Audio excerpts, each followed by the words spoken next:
Kita semuanya sering menggunakan ChatGPT ataupun AI yang lainnya untuk misalkan menulis buku ataupun bahan ajar. Tetapi ketika selesai menuliskan dan kita coba baca hasilnya, itu kadang terasa sekali bahwa hasil yang kita hasilkan itu seperti tulisan robot atau seperti tulisan AI. Dampaknya di mana? Karena bahasanya itu kadang terlalu formal, kalimatnya terlalu sempurna, bahkan terasa seperti bukan kita yang menulis. Artinya, itu nampak sekali bahwa yang menulis itu adalah AI atau robot. Nah, di video ini kita akan coba belajar salah satu teknik sederhana, yaitu dengan menggunakan komen slash human yang bisa membantu membuat tulisan ChatGPT itu terasa lebih natural, bahkan lebih dekat dengan gaya seorang manusia. Tapi ada satu hal penting yang nanti akan coba kita bahas, bahwa AI apa slash human ini itu bukanlah suatu fungsi bawaan dari ChatGPT untuk mendeteksi tulisan dari AI.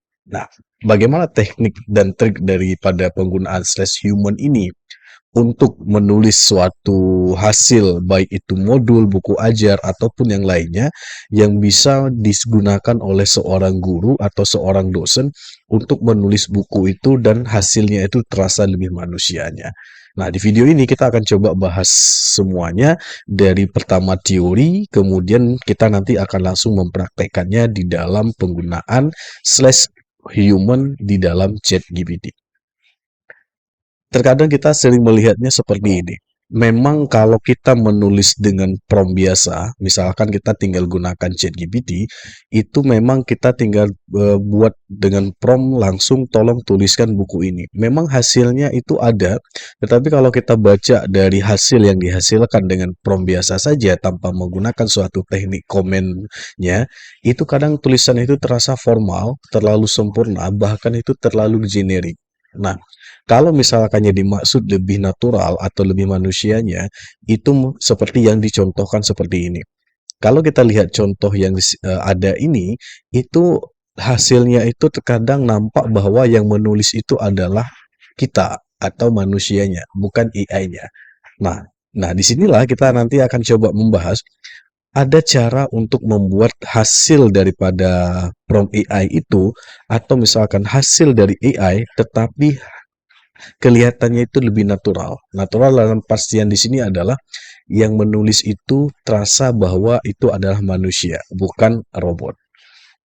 Nah, di sini nanti kita sudah bahas tadi bahwa kalau hasil yang dihasilkan oleh AI, misalkan ChatGPT ataupun yang lainnya, itu terkadang terlalu formal, kemudian apa namanya ada kalimat-kalimat berulang, terlalu umum bahkan itu tidak punya karakter dari seorang penulis. Tentu kita bisa membedakan yang mana misalkan yang ditulis oleh AI, yang mana yang ditulis oleh manusia.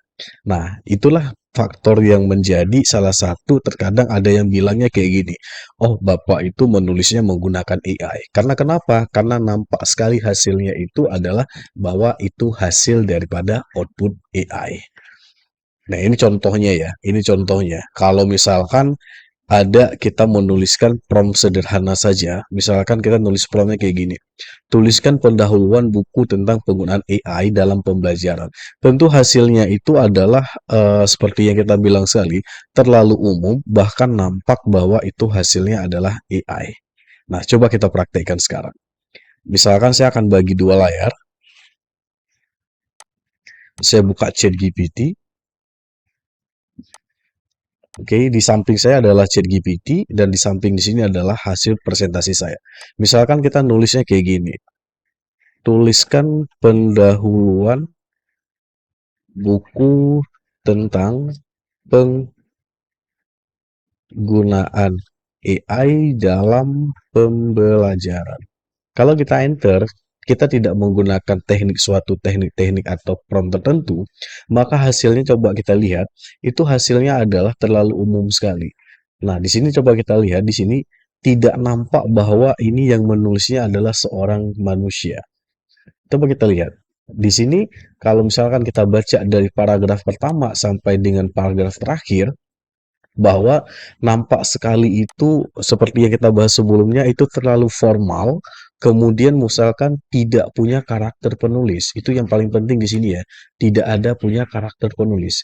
Tentu orang ketika melihat sebuah tulisan, pasti dia melihat, oh dia punya karakter dalam tulisan yang dia tulis. Sedangkan kalau kita baca dengan yang seperti yang dihasilkan, yang seperti ini, tentu hasilnya itu tidak mencerminkan bahwa itu nampak bahwa yang menulis itu punya suatu karakter. Nah, coba diperhatikan. Nah, sekarang coba kita lihat perbedaannya. Misalkan dengan prompt yang sama, dengan yang ini, saya coba sekarang menulis dengan menggunakan komen human, boleh di-enter ke bawah atau ke samping, kemudian kita baru tuliskan dengan prompt yang sama seperti yang di atas. Nah, sekarang kita lihat perbedaannya.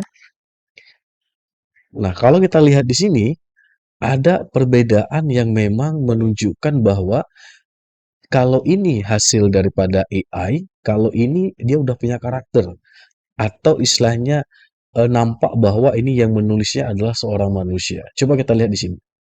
Misalkan di sini coba kita lihat. Ada satu hal di sini beda aja sekali. Kalau paragraf pertama dengan paragraf yang ini, tentu hasilnya itu berbeda sekali. Kalau ini kan terlalu umum sekali hasilnya. Tapi kalau kita lihat di bawah, hasilnya pasti berbeda karena kita sudah menggunakan komen human. Nah, di sini kalau kita lihat ada satu karakter yang memang nampak bahwasanya ini ditulis oleh seorang manusia. Nah, coba lihat perbedaannya. Nanti bisa di-testing bagaimana kalau misalkan menggunakan human dengan tidak menggunakan human. Coba di-testing saja kira-kira bagaimana bentuk perbedaannya. Nah, kalau dalam prakteknya ini tentu di sini nampak sekali bedanya. Tentu nampak sekali. Di sini ada kata-kata yang memang seolah-olah yang menulis ini adalah manusia, bukan robot ataupun AI. Nah, itu salah satu contoh daripada penggunaan komen human. Nah, sekarang kita akan coba bahas tentang apa itu slash human. Nah, kalau kita lihat dari teori yang ada di sini, slash human ini adalah dia itu boleh dikatakan suatu teknik sederhana yang bisa kita gunakan di ChatGPT ya, bukan di AI yang lainnya, di ChatGPT yang memang dengan menggunakan komen slash human ini, itu hasil daripada yang dihasilkan output oleh AI itu terasa yang pertama lebih natural. Natural artinya itu nampak bahwa itu manusia yang menulis, kemudian gaya penulisan bahasanya itu komunikatif, kemudian yang ketiga lebih kontekstual, kemudian yang keempat itu personal. Personal artinya punya karakter. Personal artinya orang seperti saya bilang tadi ketika melihat dia itu adalah seorang dosen di bidang ini atau dia punya satu karakter, tentu kita bisa melihat itu. Nah, kemudian yang perlu dipahami, slash human ini adalah dia itu bukan fitur atau fungsi resmi dari ChatGPT, tetapi dia merupakan teknik atau instruksi sederhana yang bisa kita gunakan di prompt untuk mendapatkan hasil tulisan yang empat hal ini. Nah, sekarang kita lihat ini ya. Ada satu hal yang perlu diperhatikan di dalam memahami tentang penggunaan slash human ini. Yang pertama adalah bahwa slash human itu bukanlah anti AI detector. Artinya, kita paham ya bahwa kalau sekarang ada tool yang mendeteksi bahwa tulisan kita ini apakah dia AI yang menulis atau tidak. Nah, itu ada namanya AI detector. Kalau kita buka di sini, AI detector itu adalah untuk ini ya, apa itu AI detector? Itu adalah untuk memeriksa apakah teks itu dibuat oleh AI seperti ChatGPT, Gemini, Claude, ataupun yang lainnya. Ada banyak, contohnya adalah menggunakan Grammarly ataupun yang lain-lain sebagainya. Nah, perlu dipahami di sini bahwa penulisan slash human ini bukan untuk anti AI detector. Itu yang perlu dipahami dulu. Jangan sendiri berpikir, oh ini kalau menggunakan ini, kalau dicek menggunakan AI text detector, itu bisa lewat. Tidak. Itu yang pertama. Yang kedua adalah, dia ini tidak bisa mengklaim tulisan tidak terdeteksi AI. Tidak ada jaminan 100% tulisan itu tidak terdeteksi. Tetapi konteksnya di sini yang perlu dipahami semuanya adalah bahwa penggunaan slash human ini untuk memunculkan tulisan itu lebih natural atau punya karakter dari seorang penulis. Itu dia. Kemudian ini hal-hal berikutnya, nomor 4, nomor 5 ini adalah bahwa ketika kita menulis sesuatu, baik buku, skripsi, ataupun yang lainnya, itu tidak perlu kita menyerahkan tulisan itu seluruh persen kepada AI. Bahwa kita pahami ya, AI itu adalah alat bantu. Nah, ini yang lainnya adalah sebagai pendukung saja. Nah, sekarang saya ulangi sekali lagi bahwa penggunaan slash human ini bukan menghindari anti-AI detector, tetapi dia hanya untuk fokus membuat tulisan itu lebih natural atau lebih manusianya. Next. Nah, sekarang kita tadi sudah mencontohkan daripada penggunaan daripada slash human, kemudian kita sudah lihat perbedaannya. Beda ketika menggunakan slash comment human dengan tidak menggunakan slash human. Nah, sekarang ada satu hal yang lebih penting lagi ketika kita mau hasilnya itu lebih bagus atau bahasanya itu biar slash human ini bekerja lebih maksimal, kita perlu memberikan konteks yang jelas. Kalau semakin lengkap konteksnya, maka hasilnya itu semakin human atau lebih naturalnya itu lebih akan kelihatan. Nah, apa konteksnya di sini? Di dalam prompt yang kita ketikkan nanti, kita harus menentukan atau ini disebut dengan kerangkanya ya. Setelah penggunaan human, kita tambahkan lagi dengan konteks ini. Apa perannya? Pengalamannya bagaimana, audiensnya siapa, gayanya bagaimana, kemudian tujuannya apa. Maksud daripada penjelasan di sini adalah setelah kita menggunakan slash human, kita lanjutkan ke prompt berikutnya, itu kita memunculkan lagi 5 konteks yang ini. Penasaran daripada bagaimana bentuknya dan bagaimana bentuk promptnya? Contohnya seperti ini. Misalkan adalah kita menuliskan yang dimaksud dengan ini ya, saya jelaskan dulu kira-kira apa dari 5 konteks apa namanya? Ini ya, 5 konteks yang ini. Perannya bagaimana? Artinya seperti ini. Kalau kita menuliskan suatu prompt dengan mengikuti konteksnya, yang pertama adalah peran. Peran ini adalah siapa Anda dalam konteks ini. Kemudian berikutnya di pengalaman, apa yang pengalaman relevan yang bisa dimunculkan. Kemudian yang ketiga, konteks. Topiknya, situasinya, kondisinya apa. Kemudian yang ketiga, yang keempat, audien. Audien ini adalah untuk siapa tulisan ini, kemudian gaya bahasanya, dimana yang terakhir adalah tujuannya ini untuk siapa.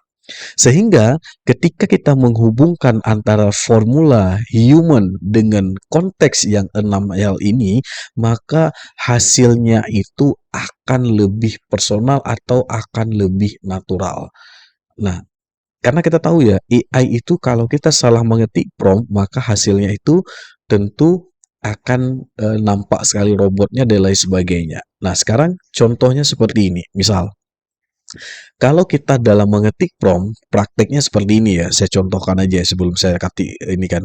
Jadi ketika kita mengetik prompt dengan menggunakan slash human ini, alangkah bagusnya itu kita menambahkan dengan yang kerangka prompt yang berikut ini. Apa perannya, pengalaman, konteks, audien, gaya bahasa, dan tujuan. Contohnya kayak gini. Misalkan kita mengetik di awal adalah human. Baru kita lanjutkan dengan prompt yang berikutnya. Prompt yang berikutnya tuh yang pertama adalah kita harus menentukan dulu apa perannya. Kemudian yang kedua adalah pengalamannya apa. Yang ketiga adalah konteksnya. Kemudian yang keempat, audiennya. Yang kelima, gaya bahasanya apa. Kemudian yang terakhir adalah tujuannya apa. Ya, contohnya seperti apa? Contoh, misalkan kita lihat contoh di sini. Misalkan di sini adalah kita contohkan perannya adalah saya adalah seorang guru. Berarti itu peran. Nah, di pengalaman misalkan kita tulis kayak gini, yang telah mengajar selama 10 tahun. Kita memberikan kepada si AI, memberitahu bahwa saya ini seorang guru, perannya, kemudian pengalaman saya di sini seperti ini. Kemudian konteksnya apa? Konteksnya kalau kita lihat dari prompt yang sebagai contoh ini, kita tulisnya kayak gini, tuliskan pendahuluan buku tentang pemanfaatan AI dalam pembelajaran. Nah, sekarang di konteks di audiennya ini misalkan untuk siswa kelas berapa? Contoh, buku ini akan dibaca oleh siswa kelas 10 jenjang SMP, misal. Kemudian gaya bahasanya, misalkan kita tulis kayak gini, gunakan bahasa Indonesia yang natural, komunikatif, dan reflektif. Oke, kemudian yang terakhir adalah tujuan. Tuliskan dari perspektif seorang guru yang memiliki pengalaman langsung di kelas. Nah, kalau kita lihat dari prompt yang ini, tentu berbeda dari prompt yang sebelumnya. Artinya, selain kita menuliskan di awal adalah misalkan menuliskan /human, tentu di sini kita lanjutkan dengan prompt yang mengikuti dari ini, dari formula menghubungkan antara human dengan konteksnya apa, atau ibaratnya kita bilang aja itu kerangka prompt. Jadi sehingga kalau kita menuliskan dengan menggunakan prompt yang bentuknya seperti ini, itu akan mendapatkan konteks penulisnya. Penulisnya yaitu misalkan kita menjelaskan ke dia, saya adalah seorang guru, kemudian ini pengalaman saya, kemudian yang ingin saya lakukan apa, kemudian audiennya ini ditujukan kepada siapa, kemudian gunakan gaya bahasa seperti ini, kemudian tuliskan tujuannya apa yang kita ingin dapatkan. Tentu kalau kita menulis dengan prompt yang mengikuti dengan formula seperti itu, hasilnya itu akan lebih maksimal atau akan lebih natural. Jadi, ini contohnya menggunakan yang formula human untuk guru ataupun untuk dosen ataupun untuk yang lainnya. Tapi dalam konteks ini saya bilangnya adalah untuk guru. Oke. Nah, sekarang di sini tentu dalam menulisnya ini apakah harus seperti ini? Enggak, kita bisa membuatnya dalam bentuk paragraf. Misalkan kayak gini. Ini saya hapus. Saya adalah seorang guru, kemudian yang telah mengajar selama 10 tahun. Udah, baru kemudian kita ikuti dengan konteks. Tuliskan pendahuluan tentang pelajaran. Kemudian kita lanjutkan lagi. Buku ini akan dibaca oleh siswa SMP. Kemudian baru kita tuliskan gaya bahasanya. Kemudian yang terakhir adalah tuliskan dari perspektif seorang guru. Nah, artinya kalau kita melihat dari prompt yang diketikkan ini sudah menghubungkan dari formula /human kemudian mengikuti konteks yang bentuknya seperti ini. Nah, itu maksudnya menghubungkan antara /human dengan penggabungan dari konteks ini. Ini artinya kalau kita menulis seperti ini, si AI ChatGPT itu akan lebih memahami siapa kita. Ini saya typo. Akan lebih memahami bahwa ini adalah seorang guru yang sedang menulis. Ini yang direkomendasikan untuk penulisan daripada penggunaan formula human. Nah, itu sekarang kita lihat hasilnya. Kita lihat hasilnya, tentu hasilnya itu akan lebih berbeda. Misalkan seperti ini, kita lebih contohnya adalah pemanfaatan AI dalam pembelajaran. Nah, di sini hasilnya itu selama kurang lebih 10 tahun bla bla bla di kelas saya gini kan. Ini artinya nampaknya itu selain hasilnya lebih natural atau lebih human, kemudian dia sudah memahami, si AI ini sudah memahami siapa kita. siapa kita, kemudian gaya bahasanya juga sudah kita berikan ke dia. Itulah yang saya maksud dengan adanya formula human dan diikuti dengan pengenalan konteks yang bentuknya seperti ini. Nah, coba lihat sekarang hasilnya, kemudian bedakan dengan yang tidak menggunakan konteks formula ini. Ini contohnya, ini yang pertama, kemudian lihat perbedaannya dengan yang sudah menggunakan konteks formula yang seperti ini. Saya formula comment human dengan konteks dengan prompt yang bentuknya seperti ini. Nah, sehingga hasilnya, coba lihat sekarang hasilnya. Hasilnya pasti akan nampak lebih manusiawi atau lebih natural. Nah, lebih natural, nanti dilihat saja perbedaannya seperti apa. Nah, di sini ada biasa akan bertanya. Jadi nampak sekali bahwa di sini itu hasilnya itu akan lebih, sekali lagi, lebih natural. Kemudian dia akan lebih jelas konteksnya dan hasilnya semakin personal. Nah, itu contohnya yang ingin saya jelaskan bahwa bagaimana menggabungkan antara human dengan konteks yang mengikuti formula seperti ini. Nah, sekarang dicoba saja ketika misalkan menuliskan apa-apa saja, coba gunakan slash human, kemudian ditambahkan prompt berikutnya adalah dengan mengikuti yang formula yang seperti ini. Nah, itu ya sekilas tentang penggunaan tentang slash common comment ChatGPT yaitu slash human. Nah, sekarang pertanyaan berikutnya adalah kalau kita misalkan seorang guru di sekolah atau di madrasah, kapan dan di mana kita bisa menggunakan formula ini? Kita kasih contoh sekarang. Misalkan adalah di sini saya berikan contoh 5 saja, nanti akan ada contoh-contoh berikutnya. Gunakan slash human seperti yang saya jelaskan tadi, formula yang tadi itu, misalkan gurunya adalah untuk menulis buku, membuat modul, membuat LKPD, menulis artikel, ataupun membuat refleksi pembelajaran. Ini bisa dimanfaatkan untuk yang seorang guru. Di dosen juga sama, misalkan untuk menulis buku ajar, membuat modul perkuliahan, membuat artikel tentang pendidikan, ataupun membuat refleksi tentang perkuliahan. Itu bisa juga. Tetapi pada prinsipnya adalah gunakan kombinasi antara comment human dengan yang karakter konteks yang formula rumus yang tadi. Ini dia. Nah, contohnya seperti ini. Contoh, misalkan untuk menulis buku awali dengan kata comment human, kemudian berikan konteksnya yang jelas. Tentu kalau kita memberikan konteks yang jelas, tentu dia akan lebih memahami bahwa ini adalah seorang guru, kemudian AI-nya, kemudian hasilnya adalah sebuah buku. Dan nanti prompt lengkapnya nanti bisa di-download di dalam ini ya. Saya sudah menyediakan prompt lengkap untuk kebutuhan untuk menuliskan beberapa hal yang bisa membantu guru di dalam penggunaan slash human ini. Kemudian berikutnya adalah membuat modul mengajar, ataupun misalkan modul pembelajaran, modul kuliah, dan lain sebagainya. Ini contoh prompt sederhana saja yang menggunakan dari awal adalah human, kemudian ikuti dengan mengikuti formula konteks yang telah kita bahas tadi. Di berikutnya adalah membuat LKPD, juga itu bisa digunakan. Nah, di sini kalau kita lihat, buat LKPD untuk siswa kelas 8. Jadi penggunanya siapa? Gunakan aktivitas, gunakan bahasa yang mudah dipahami. Ini contoh sederhana.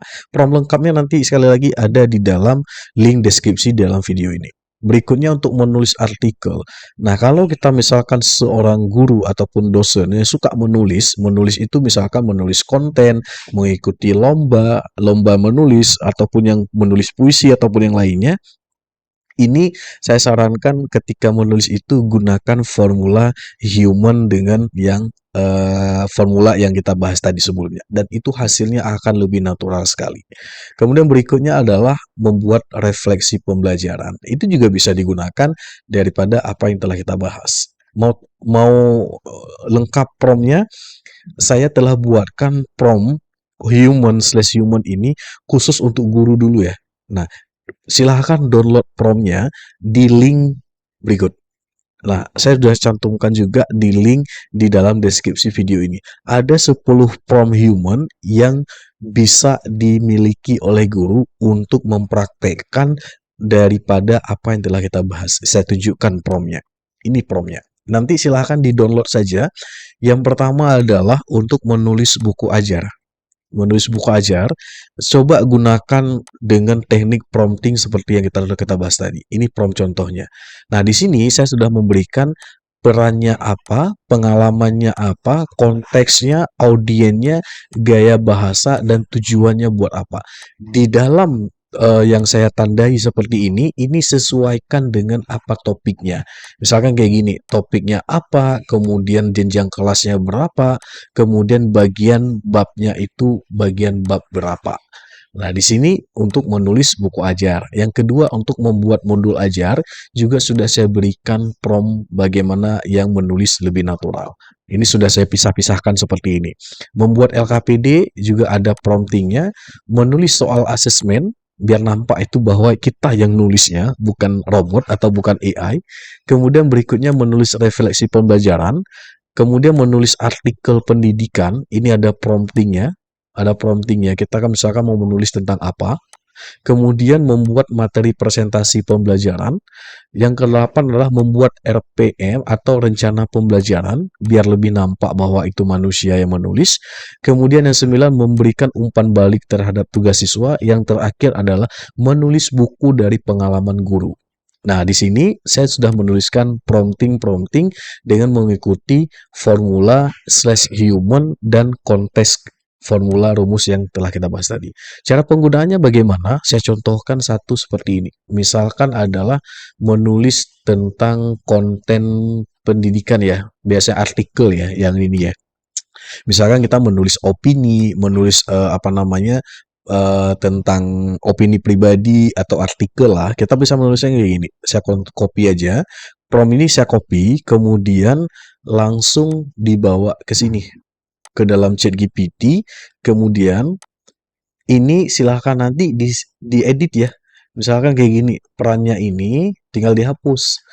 Nah, saya adalah seorang guru, kayak gini, misalkan kayak gini. Wah, ini oke. Nah, pengalamannya ini dihapus juga, ini nggak perlu. Misalkan adalah saya memiliki pengalaman di kelas, bla bla bla, kemudian konteksnya apa, ini nanti yang tinggal diedit adalah di bagian ini saja. Di bagian ini, topik tentang apa.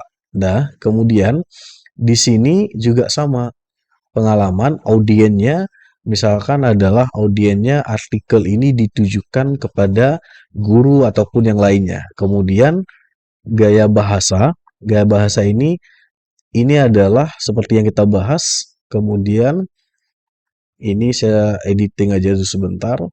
Kemudian ini juga sama. Oke. Nah, ini prompting yang kita copy tadi, menulisnya kayak gini. Tinggal kita tuliskan kayak gini saja. Saya ingin menulis artikel tentang apa. Berarti di sini hapus yang ini, udah, kemudian tuliskan judul artikelnya apa. Kalau bisa, di bagian ini diberikan tanda kutip 2, karena itu bagian yang perlu dilihat. Misalkan kayak gini, saya ingin menulis artikel tentang pengaruh AI untuk kecerdasan siswa didik, misalkan ya. Nah, kemudian di bawah di sini berikan pengalaman atau pemikiran saya. Misalkan di sini kita buatnya adalah contoh ya, masukkan pengalaman gagasan. Gini kita hapus pengalaman. Pengalaman atau gagasan misalnya kayak gini.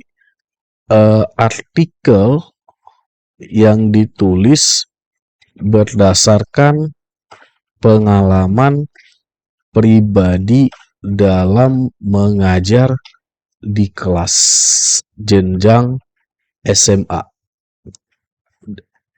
di sekolah ya, di sekolah jenjang SMA, di sekolah SMA negeri 1 misal ya. Nah, kayak gini. Udah selama 10 tahun. Udah. Kemudian di sini yang lainnya biarkan saja karena nggak diminta lagi. Udah. Oke, di sini ini tinggal kita rapikan saja. Nah, kalau kita udah buat kayak gini, berarti ini mengcopy dari prompt yang ini. dari prompt ini. Di situ sudah ada peran, pengalaman, konteks, audien, kemudian gaya bahasa, kemudian tujuannya apa, ya. Baru kita enter. Maka hasilnya itu nanti kalau kita lihat dia akan menuliskan judulnya, kemudian akan lebih nampak natural. Lihat aja perbedaannya nanti. Nah, di sini selama 10 tahun mengajar bla bla bla, bukan AI dan lain sebagainya. Nah, silakan aja dilihat bahwa ini nampak bahwa ini lebih manusiawinya karena kita sudah menghubungkan menggunakan yang human kemudian mengikuti konteks formula rumus yang tadi. Nah, itu cara contoh penggunaan dari prompting yang saya bagikan ini. Nah, silahkan download di link ini ya, di link ini ya, link ID Ridwan Mordu. Silahkan download di sana, kemudian silahkan dipraktekkan. Ini saya bagikan gratis saja, silahkan dipraktekkan daripada contoh-contoh prompting yang menggunakan formula human/human dengan yang konteks seperti rumus yang kita bahas tadi yang sebelumnya yang ini. Oke, itu saja mungkin sedikit sekilas.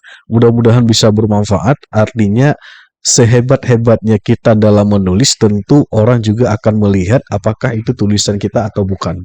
Karena dengan perkembangan AI yang luar biasa sekarang, terkadang orang akan lebih melihat kalau yang menulis itu AI, terkadang orang langsung udah balas membaca. Tetapi kalau kita ingin melihat, membuktikan bahwasanya dalam penulisan kita, baik menulis buku ataupun yang lainnya, punya karakter dari yang kita sebagai seorang penulis, silahkan gunakan formula /human dan konteks seperti yang rumus yang saya bagikan tadi.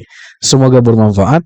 Kalau ada saran dan masukan, bisa di komen di dalam deskripsi video ini.